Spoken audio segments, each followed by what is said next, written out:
Ilang araw na nga lang at ikakasal na nga itong kapatid namin bunso. Kaya naman ngayon pa lang, busy na kami maghanap na masusuot. At isa pa nga namin problema, itong ang susuotin ni mama. Kasi hanggang ngayon, hindi pa rin kami nakakapili at hindi pa rin kami nakakakita ng babagay sa kanya. Gusto kasi namin, gaganda na pinakamaganda talaga sa lahat si mama sa araw na yon at kakabugin niya ang bride. Charot! Sinubukan nga namin pumunta dito sa may Almar Sabarte, baka sakali dito kami makakita.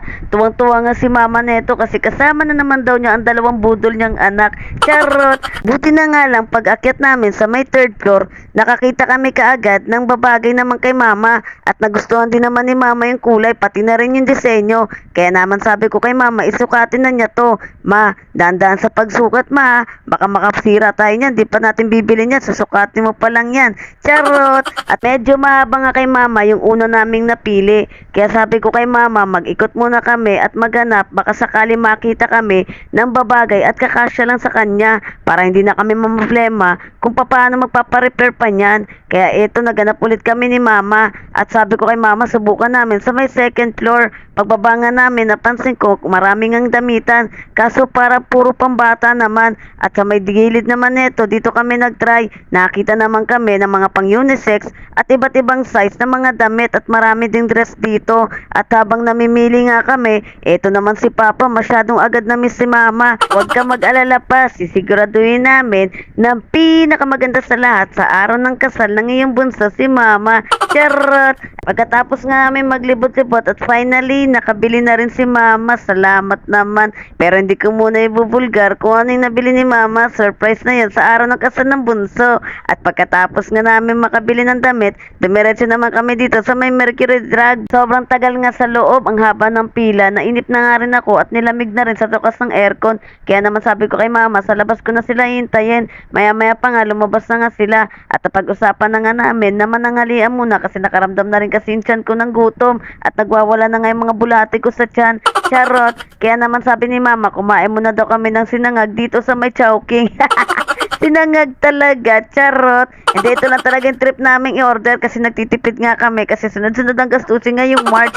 Charot. Hindi, ito lang talagang gusto namin kainin. Ang sinangag ay yung chowpan a la carte, kaya tamang waiting na kami sa in-order namin. Maya-maya pa nga, ito na nga dumating na nga ang in-order namin. O, diba, shipididi for today's video muna kami. Sinangag na may konting noodles. Charot.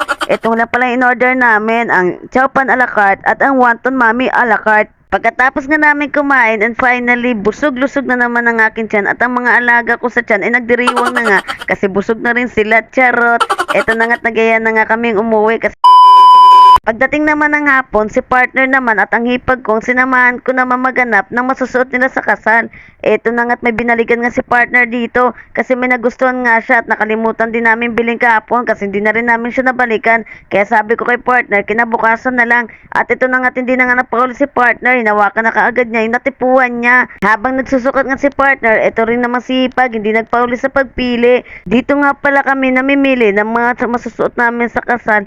Dito nga pala sa Erlin's Fashion Trends na makikita sa Phase 1 Bagong Silang. Marami kayong pagpipilian dito mga katrops at nagla-live selling nga din sila. O diba, pre-promote ko na kayo, baka naman next time na dumayo kami dyan, may discount ng katrops nyo. Charot! At habang nabimili nga at nagsusukat yung dalawa, eto nga't naisipan namin ng pamangkin ko na magkulitan dito sa may malaking salamin kasi whole body kitang-kita kami kaya magtitiktok muna kami. Wop!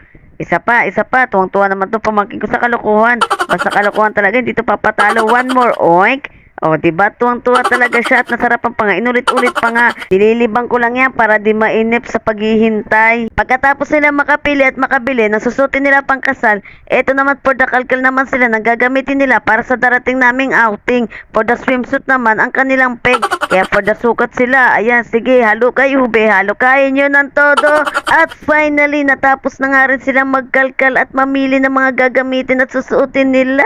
Akala ko, aabuti pa kami ng gabi. Charot! Hindi ko muna nga ibubulgar sa vlog ang mga napiling costume, costume, ang mga napili nilang outfit at susuotin para sa darating na kasal at outing. Surprise na yon. Hanggang dito muna mga katrops. Maraming salamat po. Till my next vlog.